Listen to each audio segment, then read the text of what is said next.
Graça e paz, meu nome é Marcos Cefas, eu estou aqui com um grupo maravilhoso de amados irmãos, uma equipe de líderes, dentro de uma série que a gente está ministrando sobre a palavra da profecia.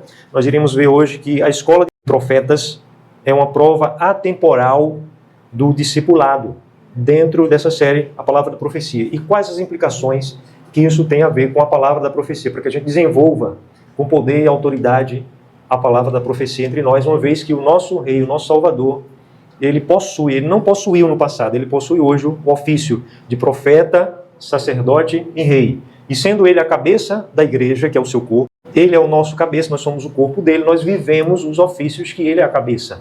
Então a igreja é chamada também de uma nação de profetas. A igreja é também um sacerdócio real, a igreja é também chamada para reinar com ele. Estamos assentados com ele nos lugares celestiais. Aleluia. Nós iremos ler aqui no segundo livro de Reis, capítulo 2, versículos de 1 a 15. Eu quero convidar aqueles que me acompanham online, me acompanharem em casa, essa ministração, a ter um zelo, ter um cuidado com essa palavra nesse instante, não tratar como qualquer vídeo aí, né, com qualquer outro conteúdo que às vezes usa os artifícios para prender a atenção.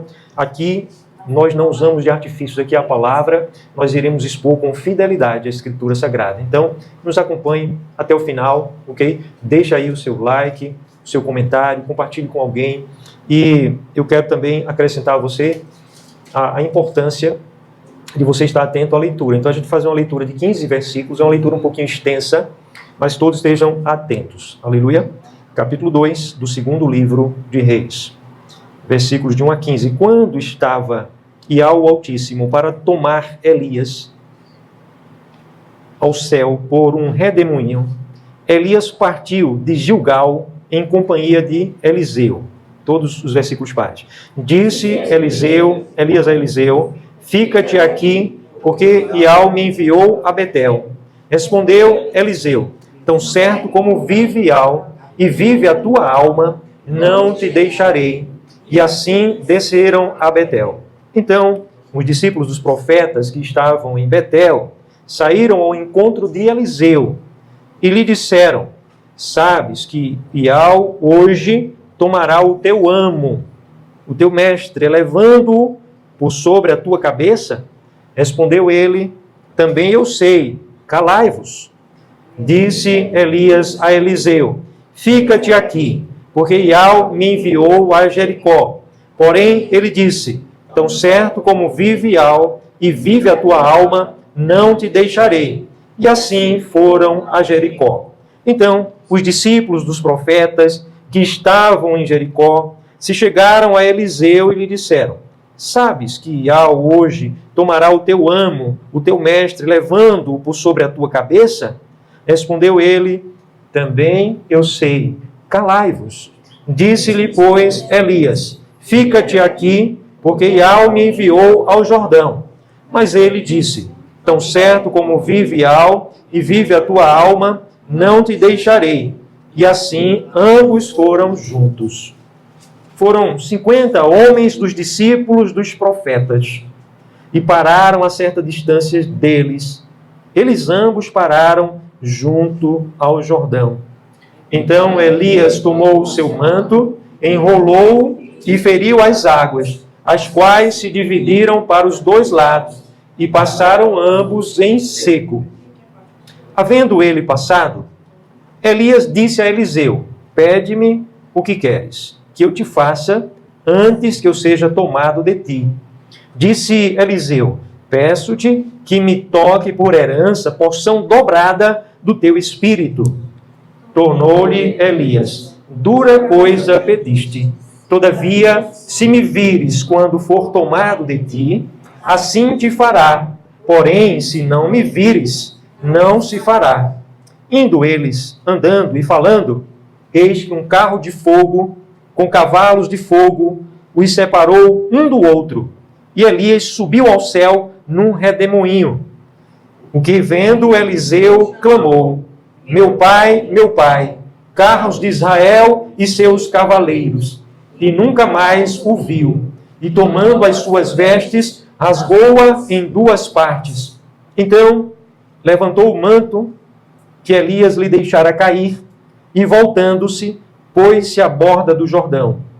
tomou o manto que Elias lhe deixara cair, feriu as águas e disse: onde está Iau, o Altíssimo de Elias?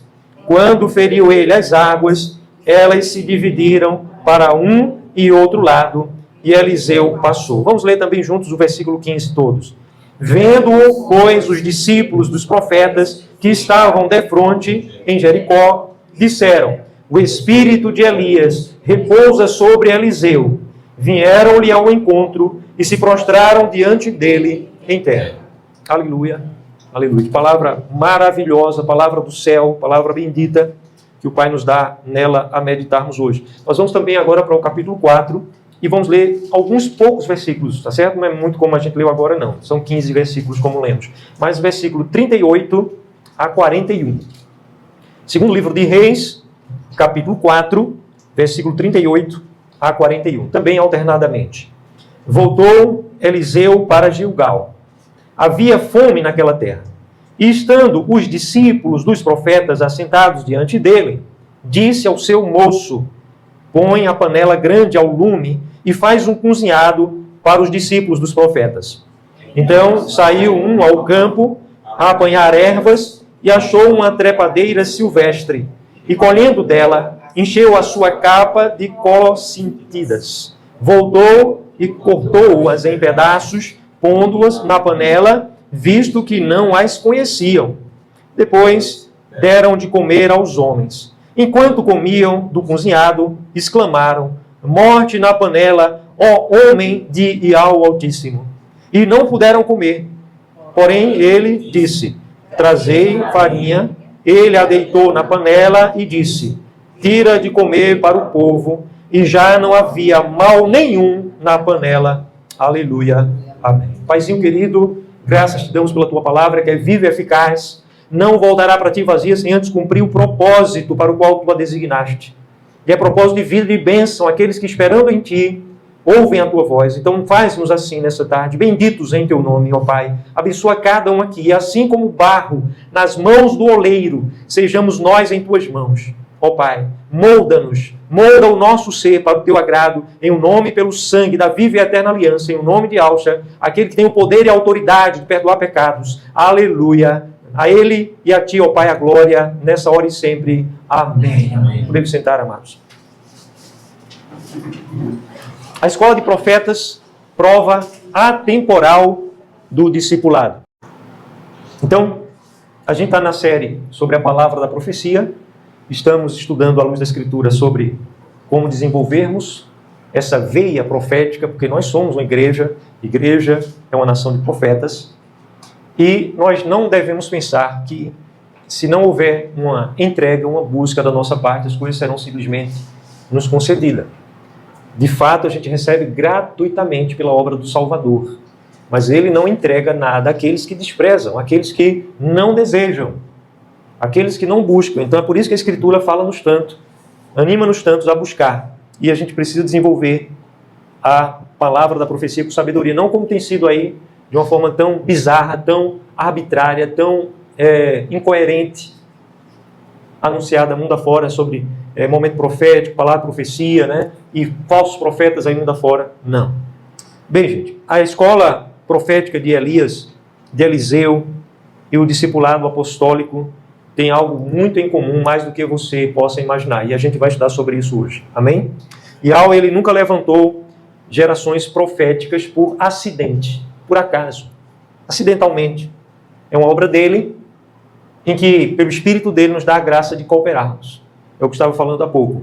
Então, desde Samuel, o profeta Samuel, foi também juiz. Samuel também foi profeta e também juiz em Israel.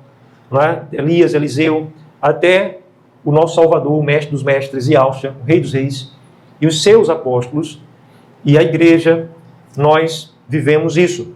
E o método que o nosso Pai escolheu, o método é uma palavra para caminho. Em português, a palavra que a gente usa como método, ou metodologia, é uma palavra que tem profundamente enraizado na sua semântica, na sua etimologia, a ideia de caminho. Então, um método é um caminho. O método do nosso Pai para a igreja nunca foi alguém sozinho, nunca foi o acaso. Ele opera soberanamente, mas normalmente ele desperta os seus filhos a cooperarem com ele. Amém? Então, ele escolhe pessoas para discipularem pessoas, para cuidarem de pessoas, e esse método do reino dele sempre foi mostrado na Escritura desde o Antigo Testamento. Aleluia! Desde o Antigo Testamento, desde lá do começo da história da salvação, lá no Gênesis, para frente, foi sempre mostrado esse princípio do discipulado, da comunhão, também para o desenvolvimento da nossa palavra profética. Você quer desenvolver a sua palavra profética, tal como a escola dos profetas lá do Antigo Testamento? Então, me acompanhe nessa ministração hoje. Aleluia! Sempre houve convivência, sempre houve correção, sempre houve serviço, sempre houve comunhão, sempre houve um ambiente de honra, de intimidade, porque tudo isso tem a ver com a palavra discipulado. Aleluia! E esse foi o método verdadeiro. Bem, até aqui, o que é que a gente aprendeu na nossa série? Em poucas palavras. Nós já vimos na nossa série que toda transformação começa a partir de uma palavra. A vida foi criada por causa da palavra do nosso Pai. Ele criou todas as coisas pela palavra do seu poder. Ok? E ele faz com que nós também participemos com ele em estabelecer o reino dele. Venha a nós o teu reino, seja feita a tua vontade através da palavra. Nós precisamos estudar a palavra para conhecê-la. Conhecer para meditar. Meditar para que ela faça parte de nós, para interiorizar a palavra. Confessar a palavra, porque coração se crê para a justiça e com a boca se confessa acerca da salvação. Lembrando, salvação, sotéria no Novo Testamento, o campo semântico com 5 significações, né? Libertação, cura, provisão, direção, vida eterna, reconciliação. Aleluia? Então, isso é que significa salvação. E salvação a gente confessa. Então é preciso crer no coração, confessar, para que a palavra profética gere salvação. Porque salvação, libertação, cura, provisão, direção, vida eterna em Yahshua, o Salvador. Aleluia. E hoje nós descobriremos como é que o nosso Pai, ele forma homens e mulheres capazes de carregar essa palavra profética, e ele escolheu especialmente o discipulado. Então veja que hoje também é um estudo muito especial, ok? Nós vamos ver que nós vivemos hoje em uma geração que é fascinada por dons. Observe o meio evangelical nos nossos dias, okay? As denominações mundo afora.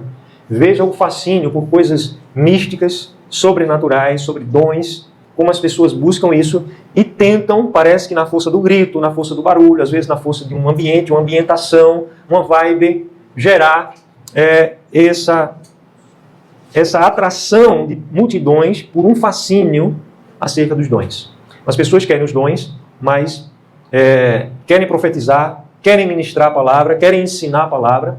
É comum, no meio evangelical dos nossos dias, as pessoas quererem ensinar, quererem uma posição religiosa de honra, né, de destaque, entre aspas, porque isso faz parte das organizações terrenas.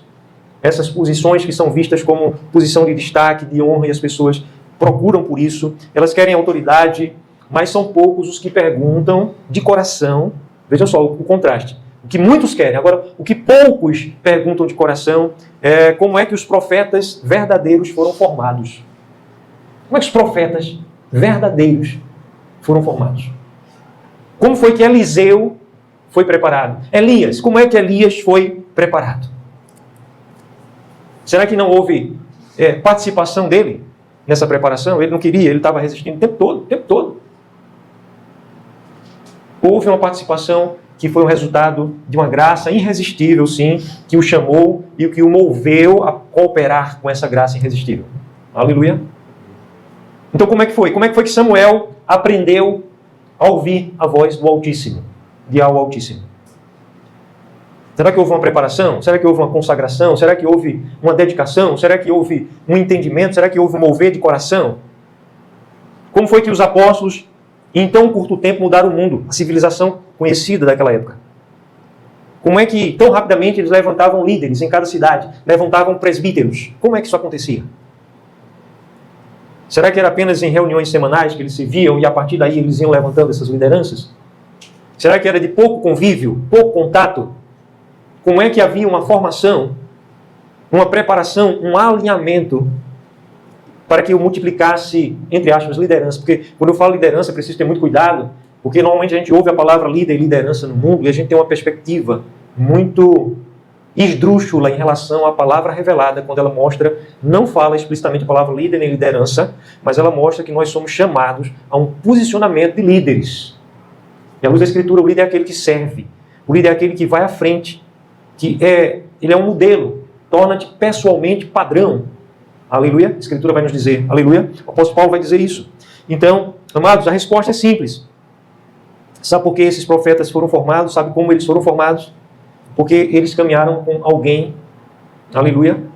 O Espírito Santo levou eles a terem convívio, contato constante, independente do andar da carruagem social, não, porque a gente vive hoje um mundo que isso não é mais possível, independente disso, gente. Se a gente quer viver a vontade do Pai, nós vamos precisar nos direcionar para algumas coisas e abrir mão de outras. Aleluia. Então, mas a organização social da época permitia isso.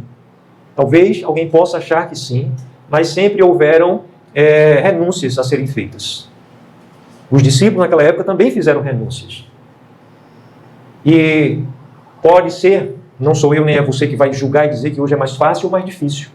Somente o nosso Pai é capaz de dizer se é mais fácil ou mais difícil. A gente demandar a nossa energia, a gente investir a nossa vida em um verdadeiro discipulado. Mas fato é que a resposta para essas perguntas que eu acabei de fazer é que eles foram ensinados, eles tiveram convívio, tiveram pessoas que os corrigiam, pessoas que verificavam o que estavam fazendo e eles tinham um coração ensinável. Um coração ensinável. Um coração que estava pronto a ser direcionado. Alguém que os discipulava. Então, o reino, ele não produz gigantes espirituais instantaneamente. E também, se você observar direitinho a Escritura, nosso Pai sempre faz através de processos. A gente não gosta de processos. A gente quer que tudo instantâneo. A gente quer apertar um botãozinho e tudo acontecer. A gente quer dar um toque na tela e se a tela tiver algum delay, a gente já fica com raiva. Já vi gente com raiva de smartphone, batendo com o dedo assim com força no smartphone, porque o aparelho estava travando por motivos tecnológicos, que não vem ao caso, e a pessoa se aborrecendo ali porque havia um delay. É claro que o aparelho precisa responder com agilidade, mas nós estamos vivendo essa época do fast food, de tudo já pronto, tudo de mão beijada. Então, nosso Pai continua hoje usando o mesmo caminho, o mesmo método, ele usa processos. Amém? Vocês estão comigo? Amém. Aleluia. Amém. Então, a escola de profetas é uma prova atemporal do discipulado. Primeiro porque o nosso Pai, o Altíssimo Yahweh, ele sempre formou profetas em relacionamento. Então, vamos dizer, veja, você vai ouvir primeiro, depois você vai repetir, procurando entender. Certo? A escola de profetas, que a gente acabou de ler, por exemplo, um dos exemplos, são muitos exemplos na Escritura, lá no livro de Reis, no Antigo Testamento, ou livro dos Reis, ok? E a gente viu ali no capítulo 2 e capítulo 4 a comunidade dos discípulos. Agora, a escola de profetas é uma prova fora do tempo, além do tempo, uma prova atemporal, ok? Do discipulado. Então vamos dizer, a escola de profetas é uma prova atemporal do discipulado. A gente vai, ao longo dessa ministração, mostrar por quê. Eu estou afirmando aqui, e a gente vai construir o entendimento à luz da Escritura. Se realmente essa declaração é verdadeira, é fiel ou não. Será que a escola de profetas é uma prova atemporal do discipulado? Em primeiro lugar, ela é sim, porque o nosso Pai sempre formou profetas através de relacionamento. Então, o primeiro ponto dessa ministração, que eu estou compartilhando com vocês, primeiro grande argumento, é que é verdade sim.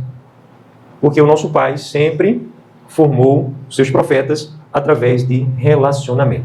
Então, capítulo 2, 2 Reis, versículo 2, quem quiser puder ler também, capítulo 2, versículo 2, do segundo livro. Versículo 2 apenas. Disse Elias a Eliseu, fica-te aqui, porque Yahweh me enviou a Betel. Respondeu Eliseu, tão certo como vive Yahweh e vive a tua alma, não te deixarei. E assim desceram a Betel. Versículo 3. Então, os discípulos dos profetas que estavam em Betel saíram ao encontro de Eliseu e lhe disseram, sabes que Yahweh hoje tomará o teu amo, o teu mestre, elevando sobre a tua cabeça? Respondeu Eliseu, respondeu ele, também eu sei, calai-vos, calai-vos. Aleluia? Amém? Então vejam aí, gente, alguns detalhes importantíssimos. Em Betel, em Jericó,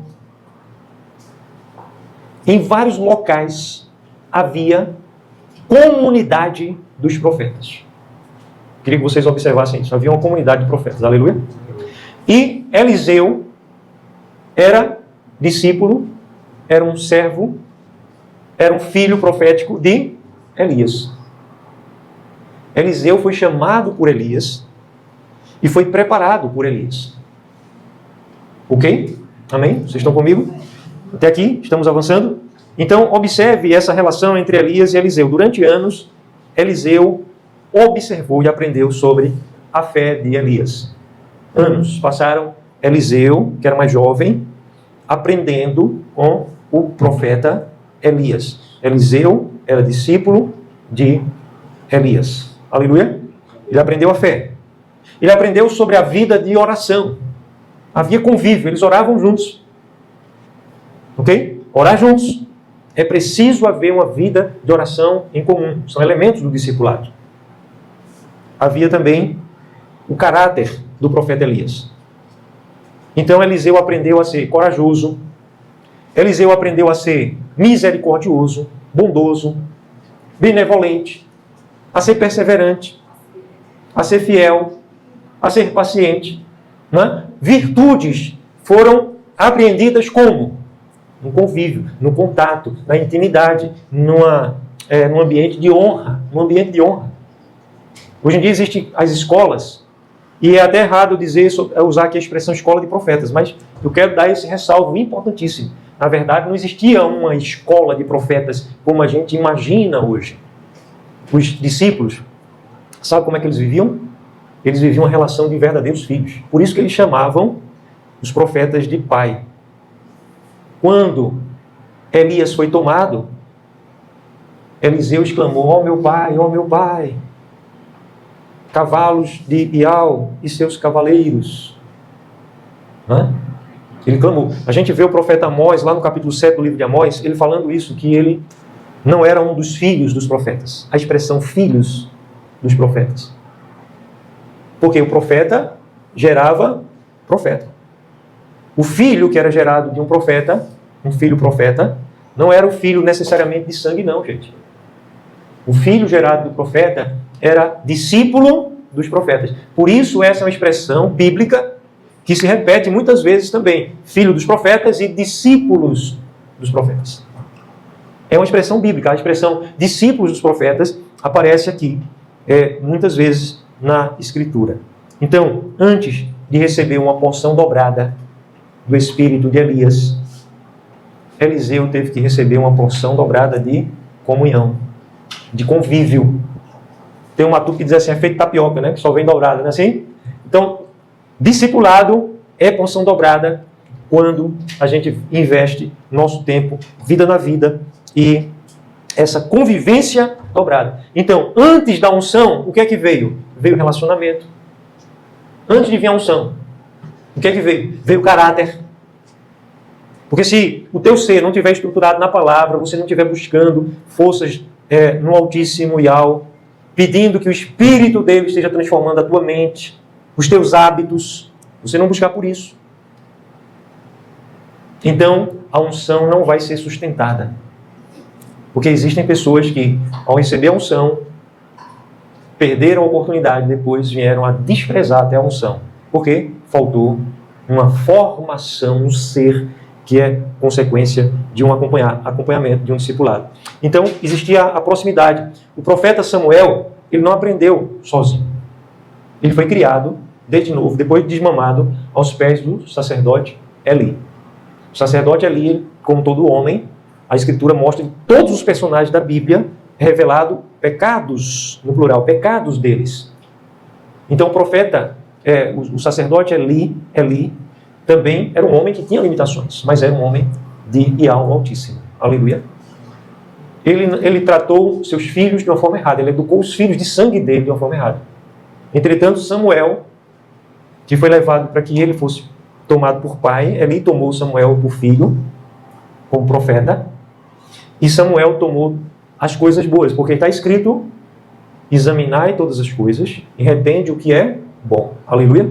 Então, Samuel tinha outro espírito que não habitou nos filhos de sangue de Eli. Mas Samuel, por ter outro espírito, ele aprendeu toda a visão profética que ele desenvolveu e se tornou um dos grandes, está entre, de fato, os maiores profetas dentro da casa do nosso bom pai, dentro de Israel. A gente vê também Josué. Josué foi chamado por Moisés e foi discipulado por Moisés. Aleluia.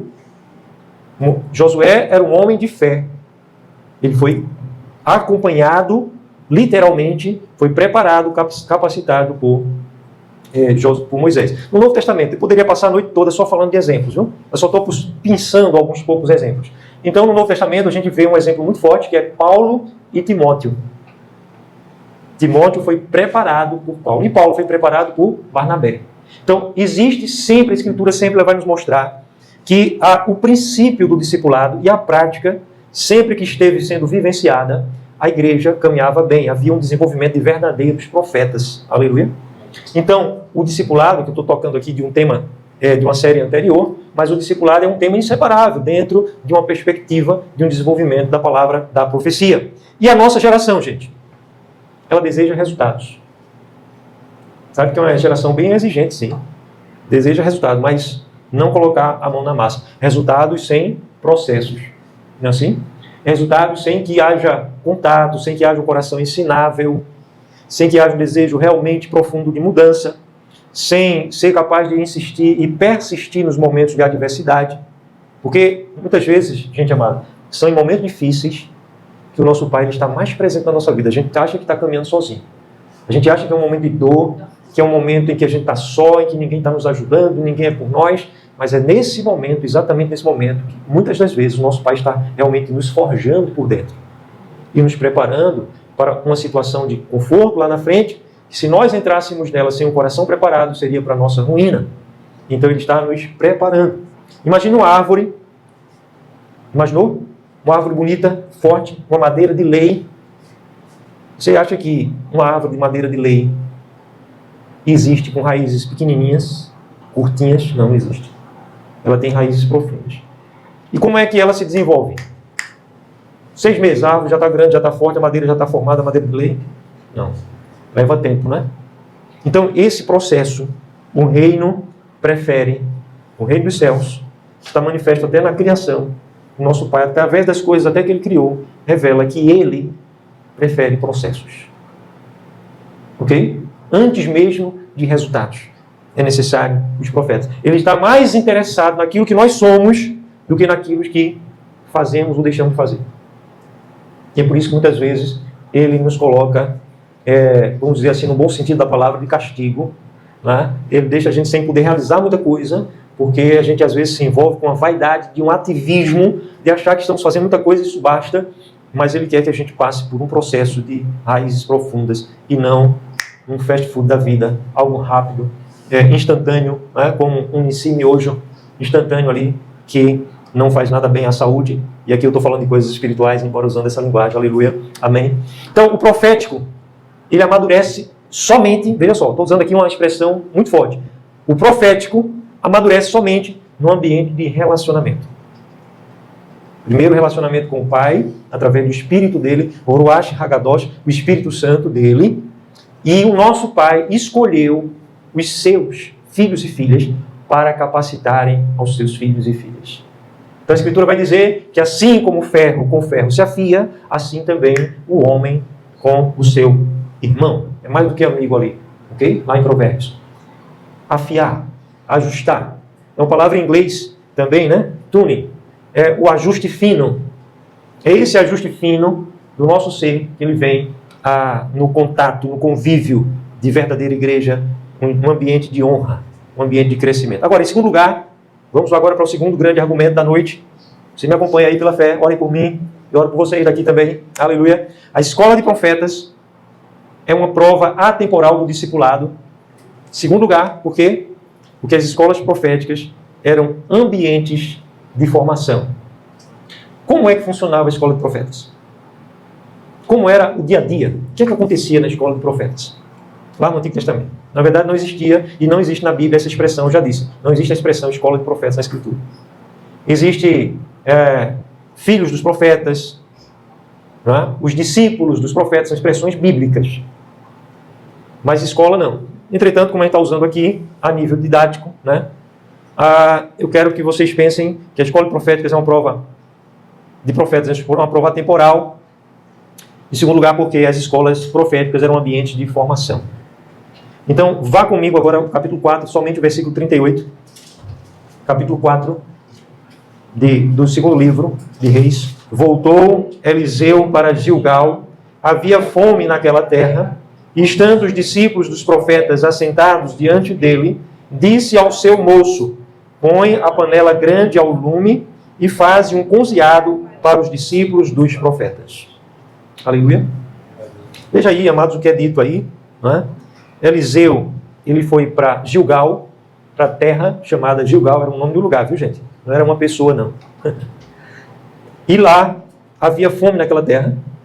Os discípulos dos profetas, observe bem aí essa expressão bíblica. Os discípulos, vamos dizer, discípulos dos profetas. Essa palavra aí, discípulo, ela é carregada de significado. Não existe classe de discipulado, no sentido verdadeiro da palavra discipulado. Porque o discipulado não pode ser feito de forma genérica, impessoal, subjetiva. Não é transmissão simplesmente de conteúdo. Não é transmissão de conteúdo, ok? Simplesmente. É transmissão de vida na vida. Requer comunhão. Então, os discípulos dos profetas estavam assentados diante dele. Ele quem? Eliseu, ok? E Eliseu disse ao seu moço. Então, Eliseu, ele não tinha muitos discípulos. Os profetas não tinham muitos discípulos de uma só vez. Não era uma sala de aula, gente. 15, 20, 30 pessoas, 50, 60. Eu estudei uma vez na escola que a minha classe tinha 70 alunos. 70 alunos. Isso não é discipulado. Ok? Eu estou falando foi uma classe secular. Mas, às vezes, as pessoas, no mundo religioso, evangelical, isso é movimento religioso, não tem nada a ver com o evangelho. Movimento religioso nos nossos dias. As pessoas usam determinadas coisas com pouca reflexão. Então, é uma expressão muito comum, a gente não vai condenar ninguém por isso, mas não é coerente com o ensino bíblico, a expressão escola ou classe de discipulado. Então, Eliseu, ele disse ao seu moço, ali haviam muitos discípulos, estava havendo fome naquela terra de Gilgal, e Eliseu disse ao seu discípulo, Eliseu era o discipulador, Eliseu disse para o seu discípulo, pega a panela grande, coloca ela ao lume e faz um cozinhado para os discípulos dos profetas. Amém? Discípulos de um profeta, os discípulos dos profetas. Muitos profetas, cada profeta tinha os seus discípulos. Agora, Eliseu mandou que o seu moço, o seu discípulo, fizesse um cozido para que fosse servido aos discípulos dos profetas. Aleluia. Amém? Então, as escrituras, elas usam a expressão, como eu disse, repito, é preciso a gente fixar isso, filhos dos profetas, as duas palavras no plural, viu? Filhos dos profetas e discípulos dos profetas. Aleluia. Eles não eram simplesmente alunos. Eles eram discípulos. Discípulos que eram filhos. Por que filhos? O termo já filhos dos profetas já nos traz o entendimento de algo geracional. Amém? Quem é um filho? Um filho é alguém que tem um pai. Então, os filhos dos profetas é porque tinham aos profetas por pais. Amém? Aleluia? Eram seus discípulos. Então, essas escolas proféticas não eram centros de informação. A gente vai ensinar, a gente vai dar uma aula aqui sobre como profetizar. Não eram centros de informação, de passar conteúdo de forma didática, pedagógica. Que o Espírito Santo tem todo o domínio da pedagogia para o ser humano. Vocês creem ou não? Será que o nosso Pai não domina totalmente, ele não é douto? A palavra doutor, né? Douto significa aquele que domina completamente um assunto. Eu acredito que não exista nenhum doutor no mundo. Não existe doutor no mundo. Mas os homens gostam desse título, é um título bonito, né? Doutor em divindade, ó. doutor em divindade. Pessoa que domina completamente o assunto. Mas o nosso pai, sim, ele é douto em pedagogia, em didática. Então, se ele quisesse montar uma escola para passar conteúdo, ele ia mostrar como esse conteúdo deveria ser passado. Mas ele, que é douto em pedagogia, em didática, ele não quer transmissão de conteúdo. Ele quer transmissão de vida, que só pode ser transmitida com vida. Vida transmite vida. Morte não transmite vida. Discipulado é um princípio de vida. A palavra profética ela só pode fluir se houver vida. Não é conhecimento teórico acerca da Escritura, tudo que a Escritura fala acerca de profecia, mas é a vida sendo praticada, sendo vivida por causa de outra vida. Aleluia. Amém? Vocês estão comigo? Estão entendendo isso, gente? Então, os filhos dos discípulos, as escolas dos profetas, não eram centros de informação, mas sim de transformação. Eles aprendiam o quê? Na prática, a ouvir a voz de Yahweh. Na prática. Eles aprendiam a servir. Eles aprendiam a obedecer, a se sujeitar. Eles aprendiam a ter discernimento das coisas espirituais. Eles aprendiam a viver em comunhão, em honra. Eles aprendiam a replicar vida em que eles recebiam. Então, amados, lembrem aí os 5 pilares das escolas proféticas que a gente mencionou na série anterior a essa, querigma. Eles ensinavam como anunciar a mensagem profética. Então, nós precisamos, não é um conhecimento teórico, é ter isso em vida. O querigma. Na escola de profetas, os discípulos dos profetas, os filhos dos profetas aprendiam querigma. Aprendiam didascalia, que é um ensino, mas o ensino não é a mera informação. Então, se você observar as denominações, as organizações religiosas, como elas conseguem passar muita informação, Existem hoje técnicas modernas, 2, 3 séculos para cá foram desenvolvidas, de manipulação, de persuasão. Existem técnicas de envolvimento, para fazer com que as pessoas se envolvam emocionalmente. Então, existem muitos púlpitos aí que são pedestais para a manipulação das pessoas. As pessoas se sentem maravilhadas, mas não crescem na verdade. Não existe o discipulado, é colocado de lado, por uma série de motivos, entre elas, para que haja dominância, para que haja sempre uma subserviência, uma dependência de alguém, que é coisas contrárias aos princípios do nosso Pai. Mas didascalia é o que vem do Espírito, vida da vida. É um ensino totalmente diferente. A koinonia, a comunhão verdadeira, íntima.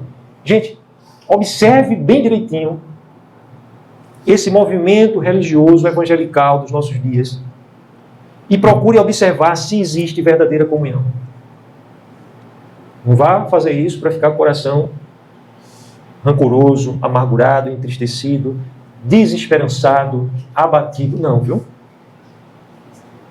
Porque o próprio profeta Elias, nos dias dos profetas de Baal, ele pensou que ele estava sozinho, não foi? Mas o que foi que Yahweh disse para o seu profeta? Existem em Israel 7.000 homens que não dobraram seus joelhos diante de Baal. Okay? Então, quando nós observamos o movimento religioso nos nossos dias, mundo afora aí, das denominações, nós percebemos que a comunhão é rara, mas não se decepcione, nem desanime, nem se abata. Que apesar disso, o nosso Pai tem um remanescente fiel. Aleluia. E que sejamos nós, seja eu e você, encontrado entre esse remanescente.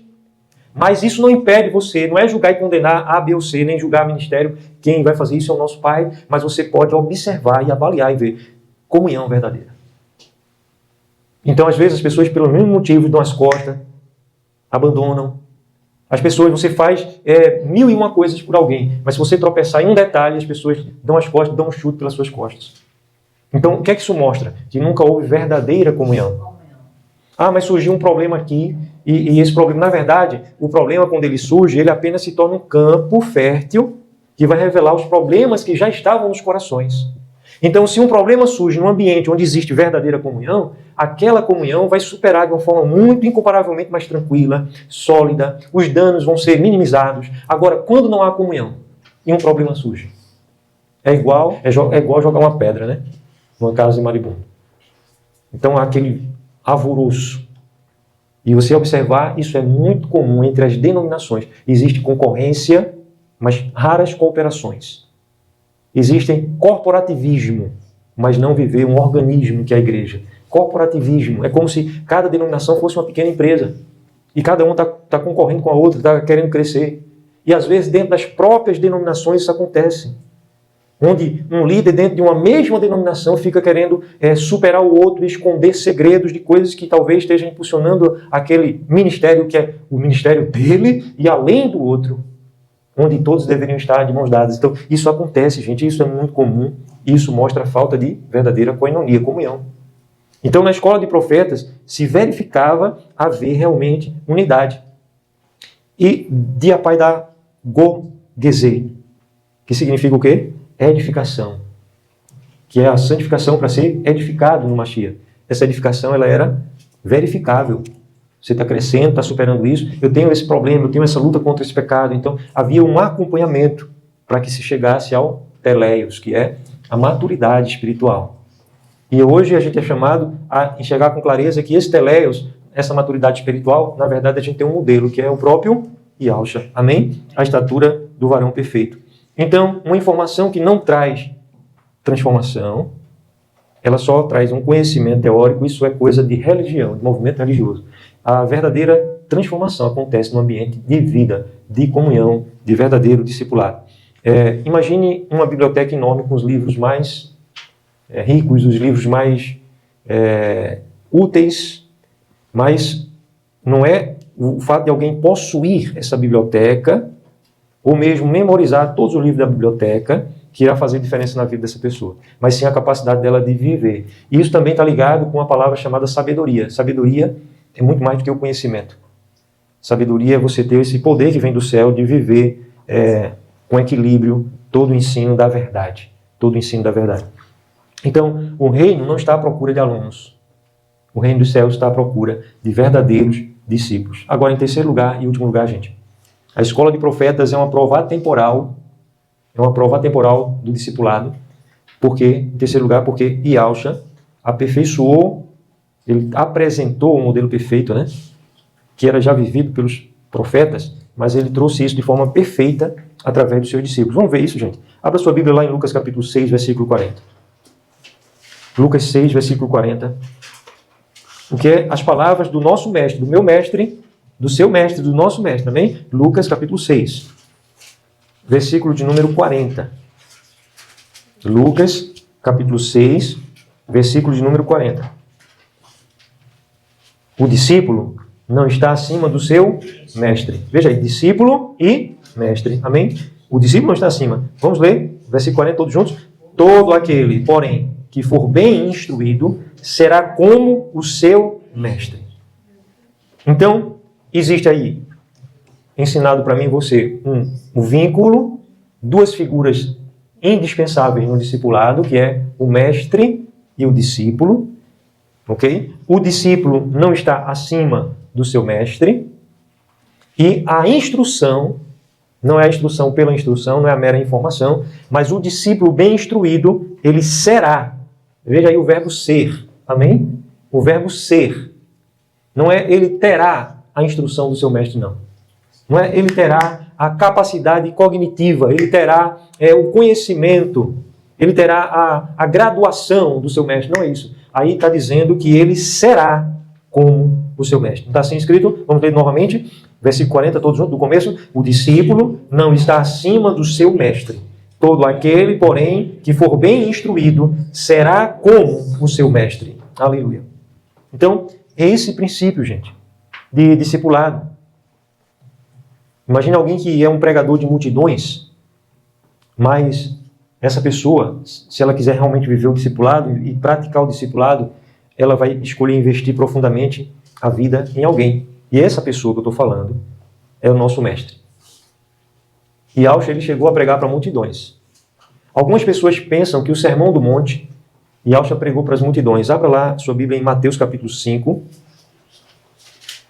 Mateus capítulo 5, que é parte do sermão que foi conhecido como o Sermão da Montanha. Mateus capítulo 5. O que é que diz aí a partir do versículo 1? Vendo Yahusha as multidões, subiu ao monte E como se assentasse, aproximaram-se os seus discípulos. Espera aí, ele tinha discípulo, né? Foram os discípulos que se aproximaram. Agora veja o versículo 2.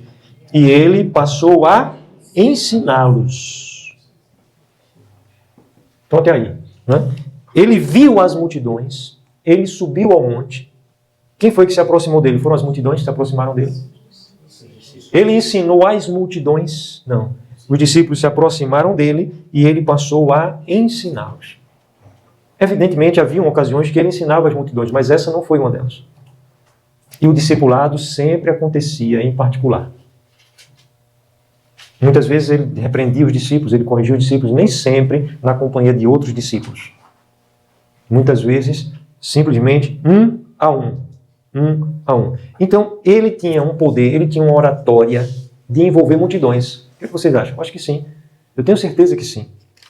Mas ele escolheu investir sua vida em quantas pessoas? Em 12 pessoas. Será que não seria mais proveitoso, não seria mais rápido, não seria mais fácil, não seria menos desgastante se ele montasse uma escola bem estruturada, né? Ele montasse uma escola e ali ele ficasse ensinando todo o conteúdo necessário a grandes multidões de uma só vez? Ele poderia ter feito isso. Ele escolheu investir em quantos? Em 12. Amém? Então isso, gente, revela sabedoria. Ele foi formar 12. Ele caminhou com eles. Veja aí o processo. Ele caminhava com eles. Ele corrigiu a eles. Ele ensinou. Então a gente vai ver isso tudo no Novo Testamento, nos evangelhos sinópticos especialmente. A gente vai ver ele corrigindo, ele repreendendo, ele orientando, ele redirecionando. Ele também animando, ele também parabenizando, ele dizendo, muito bem, é assim mesmo, você está certo. Ou seja, atitudes de reforço, mas tudo isso a partir de um ambiente de relacionamento, de convívio, de comunhão, de vida na vida. Vida transmitindo vida. Então ele restaurou esses 12 homens.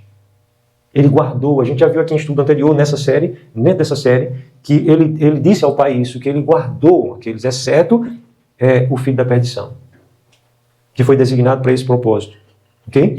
Então, lá no capítulo 28 de Mateus, que existem algumas palavras finais do ministério de Alcha, pouco antes dele subir assunto aos céus, ele não disse, ide e façam convertidos. Mas ele disse, ide e façam discípulos das nações. Amém? Aleluia? Ensinando-os a guardar. Então, o objetivo final do reino nunca foi atrair multidões pelas multidões, reunir muita gente, fazer uma classe gigantesca de pessoas, onde um homem fosse o centro, um homem fosse um grande pregador, um grande expositor, um grande didata, um eloquente, né? Um eloquente palestrante. E ali multidões aflorassem, se maravilhassem com aquele ensino, ainda que fosse até o ensino da própria Escritura. Mas o investimento de tempo para viver realmente igreja, o princípio dele de investir tempo foi na visão do discipulado. Amém? Uma multidão, ela se impressiona. Mas discípulos devem ser transformados. Amém? O legado de Yahshua, nosso Mashiach, não foi um auditório cheio de uma geração incrédula. De uma geração de pessoas que tinham muito conhecimento, mas uma vida superficial, envolta no pecado, como a gente vê em nossos dias. Mas sim, foi discípulos que passaram a gerar discípulos, e nesse processo que leva tempo, que é um processo de amadurecimento, é um processo de investimento, que requer oração, que requer milagre. Requer milagre, não é na força do braço, não é um movimento de adesão de pessoas evangelical, que a gente vê aí as pessoas se maravilharem do ambiente social, religioso, e ali elas são envolvidas por uma série de elementos atrativos, bem elaborados pela astutícia do ser humano, mas essas pessoas eram discipuladas no Mashiach e depois passavam assim a viver e ser igreja. Aleluia! Então, essa rede discipular, ela é a continuidade hoje. Eu quero também que vocês leiam comigo aqui Efésios 4. É um texto que a gente já referiu outras vezes, por isso eu vou ler rapidamente. Capítulo 4 de Efésios. A gente vai ler o versículo 11, 12 e 13. Ok? Versículo 11, 12 e 13 do capítulo 4 de Efésios. A carta de Paulo à igreja em Éfeso. Aleluia. Então, capítulo 4, versículo 11, 12 e 13. Que está escrito: Ele mesmo concedeu uns para apóstolos, outros para profetas, outros para evangelistas e outros para pastores e mestres, com vistas ao aperfeiçoamento dos santos, para o desempenho do seu serviço, a edificação do corpo do Mashiach, até que todos cheguemos à unidade da fé e do pleno conhecimento do Filho do Altíssimo, à perfeita varonilidade, à medida da estatura, da plenitude do Mashiach. Aleluia, até aí. Então, esse princípio não mudou de acompanhamento, de ele levantar pessoas que preparem outras pessoas para que essas outras pessoas desempenhem o seu serviço, para o desempenho do seu serviço, com vistas ao aperfeiçoamento dos santos para o desempenho do seu serviço, o aperfeiçoamento dos santos para o desempenho do seu serviço. Aleluia. O aperfeiçoamento dos santos para o desempenho do seu serviço. Então, os apóstolos também faziam discípulos, os apóstolos também seguiam o discipulado. Amém? Aleluia. O discipulado apostólico é uma expressão fiel desse princípio que já era vivido antes mesmo da vinda de Yahshua. Ok? É um princípio que já era vivido dentro de Israel. O termo, quando Yahshua fala de discipulado, façam discípulos, não era um termo novo. Não era um neologismo, não era uma palavra nova que Yahshua inventou. Era um termo antiguíssimo de um princípio que o nosso Pai já havia preparado. E se você fizer uma leitura, eu estou lendo a Escritura em 50 dias, vou terminar a leitura. Quer dizer, não daqui a 50 dias, eu já li praticamente 20 dias. Então falta em torno de 30 dias. Né? E nessa leitura que eu estou fazendo, eu percebi, que a gente sempre percebe coisas novas, eu percebi quantas vezes aquele princípio lá que Jetro aconselhou a Moisés, a Moshe, né, de líder de 10, líder de 100, líder de 1000, se repetir dentro do exército, se repetir entre os profetas, se repetir dentro da nação de Israel, se repetir para preparar. E quando esse princípio ele se repete entre os soldados, entre o exército de Israel, era para preparar o exército. Então, um líder, um capitão, ele ia dirigir 10 homens, ele ia preparar 10 homens, ele ia conviver com 10 homens, para que aqueles 10 homens fossem discípulos dele como guerreiro. Porque um soldado, antigamente, precisava aprender habilidades, muito mais do que hoje até. Né? Porque realmente era a força do braço, era manual, era a arte da guerra corporal. Não havia armas em que você disparasse dardos à distância, exceto a lança e a flecha. Mas não como hoje, que é tão comum. Não é? Hoje as batalhas são vencidas à distância ou perdidas, mas naquela época era muito mais corpo a corpo. Então, o capitão de 10, capitão de 100, capitão de 1000, Davi levantou capitães. Então, dentro do exército, da força militar deles, de Israel, se organizava dessa maneira. Havia esse princípio de discipulado. Eu não tenho tempo hoje para mergulhar em tudo isso, mas eu quero deixar vocês com esse despertamento, que esse princípio é um princípio do céu para a edificação eficaz, realmente, para todas as áreas da vida. Então, existe uma palavra moderna que é a palavra coaching, ou também alguém que está treinando, né? Está fazendo uma mentoria dos seus mentorados. Isso se distancia um pouco da visão de discipulado, mas em alguns aspectos também tem a ver com o discipulado, porque o discipulado era uma preparação que podia ser aplicada para todas as áreas da vida. E quando a gente vai estudar o Novo Testamento, a gente vai ver que a palavra do nosso Pai, a Escritura, ela vai tocar em todas as áreas da vida do ser humano. Então, dentro de um discipulado existe uma preparação para isso. E nós, como nação de profetas, para que a nossa palavra tenha uma autoridade profética, ela seja fiel, nós também devemos entender o papel desse discipulado. Então, aqueles 12 discípulos do nosso rei, eles geraram uma rede também de discipulados, e assim o que é que eles praticavam? Assim como Yahshua, eles discipulavam, eles aconselhavam, eles corrigiam, eles serviam, eles oravam uns com os outros, uns pelos outros, eles oravam juntos, eles oravam nas casas, né? E havia um acompanhamento. Amém? Então, gente amada, que o bom Pai esteja aplicando sua palavra ao coração de vocês. Eu queria fazer algumas perguntas finais. Não precisa ninguém responder para mim, mas você precisa responder para você mesmo diante do nosso Pai. O Espírito dele está sondando o teu coração agora. Ok? Então você vai verificar se é verdade ou não. Eu queria que você respondesse. Se Elias precisou de Eliseu, Moisés precisou de Josué, Paulo precisou de Timóteo e Alcha, o nosso mestre, precisou dos 12. Inclusive, depois foi levantado um que ficou no lugar de Judas, né? Matias foi escolhido em oração e foi levantado para ficar no número dos 12. Amém? Então, se esses homens, servos, cheios do Espírito, da palavra da profecia, precisaram fazer discípulos, por que alguém acreditaria que poderia amadurecer sozinho? Porque nós, hoje, passamos a acreditar que nós podemos amadurecer, ou que amadurecemos melhor sozinhos. É claro que a gente está amadurecendo, né? A graça do Pai faz isso. Mas, às vezes, a gente está acreditando que amadurece melhor sozinho. Não, gente. Não. Então, eu queria que vocês chegassem a essa conclusão que eu estou afirmando aqui. A resposta do reino é, a resposta bíblica, apostólica é, ninguém cresce sozinho como deveria crescer. Tem um ditado que parece ser bom, que diz assim, se você quiser ir mais rápido, vá sozinho. Mas se você quiser ir mais longe, vá bem acompanhado. Amém? Então, a visão da igreja não é ir de todo jeito, não é ir mais rápido a todo custo. É ir e chegar onde o Pai determinou que chegássemos, é ir mais longe. Aleluia? Como nunca se foi antes.